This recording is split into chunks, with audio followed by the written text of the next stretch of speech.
Mga fani ng Kim Pao, nabawian ng matinding dalulo. Kim Chu at Paolo Avellino, nagpaletsyon sa staff ng serye. Nabawian ng matinding dalulo ang Kim Polandia matapos linawin na ang stolen shot nina Kim Chu at Paolo Avellino ay dinuktor. Nag-viral ang photo nina Kim at Paolo habang naglalakad sa loob ng airport sa Cebu. Ito yung sinasabing pauwi na raw ng Manila ang dalawa mula sa shoot ng kanilang serye ang The Alibi.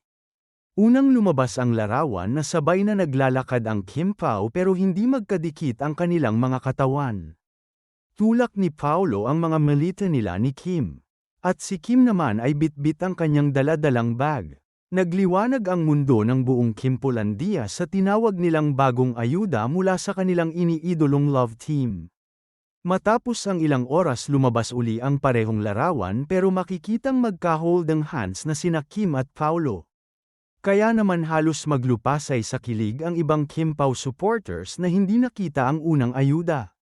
Mabilis namang naglinaw si Carlos Miguel na isang certified Kim Pao solid na kilala sa X na nakakapag-alter ng mga photo at ginagawang chibi art toy ang shots nina Kim at Paolo. At kami ni Dondon Sermino ay nag-awan na rin ng cute na chibi art toy. Aniya, disclaimer, this photo na magka-holding hands ang hashtag Kim Pao ay edited lamang. For the sake of those who are in FB. Dahil dun naman lagi nagkalat ang edited photos ko. I had no time to put my watermark on it. The original photo hindi magka-holding hands is from Miss Carl Merced. Nabawian man ng matinding dalulo, nanatili pa rin ang ngiti sa mukha ng mga Kim Polandia sa dahil sa unang na photo. Samantala, mukhang kasadong-kasado na ang serye ng Kim Pao na The Alibi kung ibabase ang kwento sa nasagap namin mula sa Cebu. Ayon sa aming Abante Birdie, nagpaletsyon daw sina Kim at Paolo sa buong staff kahapon ng tanghali sa shoot. Tila nag-last shooting na sa lokasyon sina Kim Chu at Paolo Avellino, dahil parang itinuturing na selebrasyon ang araw na ito para sa lahat.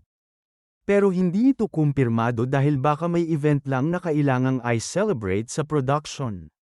Isang bonggang handaan daw ang nangyari kanina na ikinatuwa ng buong staff.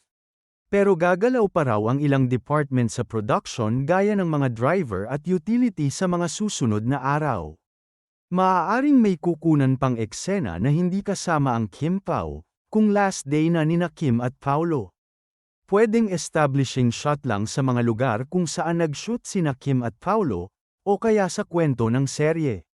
Samantala, maaga raw ipinasara sa mga tourist ang temple na pinag-societingan ng serye.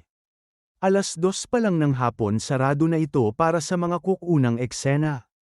Naging masunurin naman ang turista na ang ilan ay nakatingin lang sa malayo sa pag-asang makasilip sa Power Love Team.